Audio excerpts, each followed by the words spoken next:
ways to define happiness, but how you define happiness defines you. Good evening, ladies and gentlemen, honorable judges, visiting and reigning royalty. My name is Laura Kohan, and I'm here tonight to tell you how I define happiness. Every 6 weeks, my father comes home from working overseas and gets to spend the next 6 weeks with his family. During those 6 weeks, my dad doesn't have a job to come home to, so one could say he has a lot of spare time on his hands. But if you know my father, you know you won't find him sleeping in on a Sunday or spending his afternoon watching television. Growing up in Australia, my dad took after his father, becoming quite the handyman.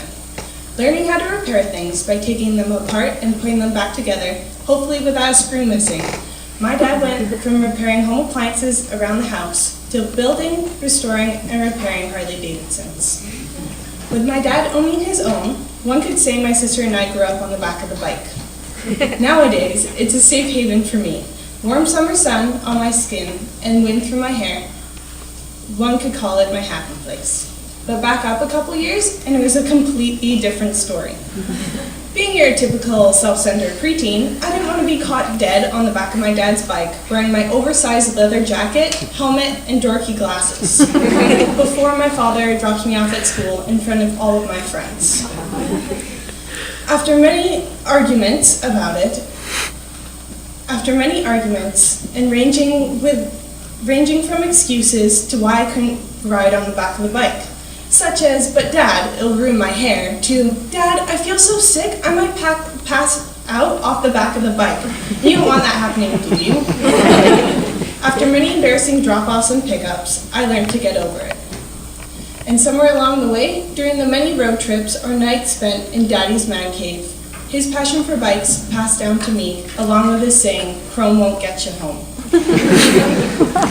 To me, there are many signs of happiness, such as smiling, body language, and of course, the dreaded wrinkles. My mother is one of the happiest people I know. And without trying, causes others around her to feel good about themselves and comfortable, but as most people around her age do, complain about their wrinkles. To her, wrinkles show unsunscreened skin and old age. But to me, they show that she's lived a happy life in warm places, heard a couple things that made her laugh, and even cracked a few good ones herself. When she argues with me about them, I try my best to tell her that they're not wrinkles, they're happy lines. They tell a story and they make you, you. So Mom, your lines are beautiful, whether they're tanned or not.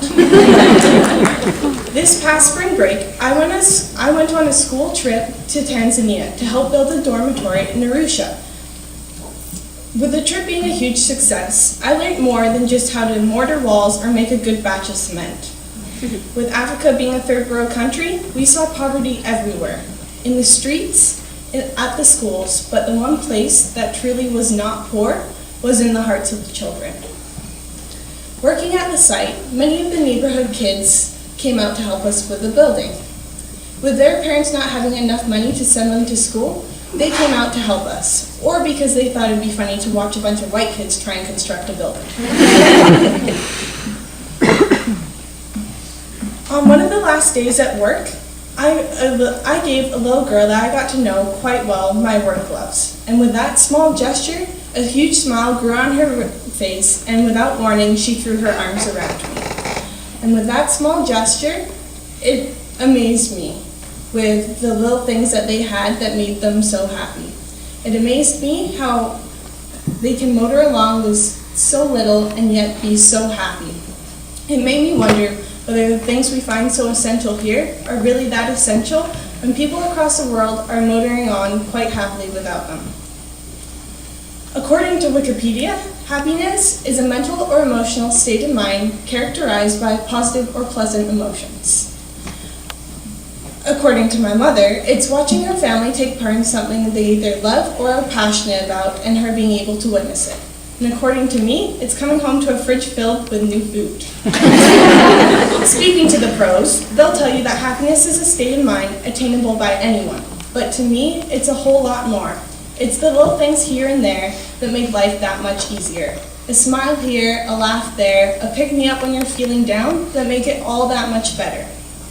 Neurologically speaking, seeing someone else smile makes you happier. So don't forget to take the time in life to enjoy the little things, and for the benefit of others, don't forget to smile.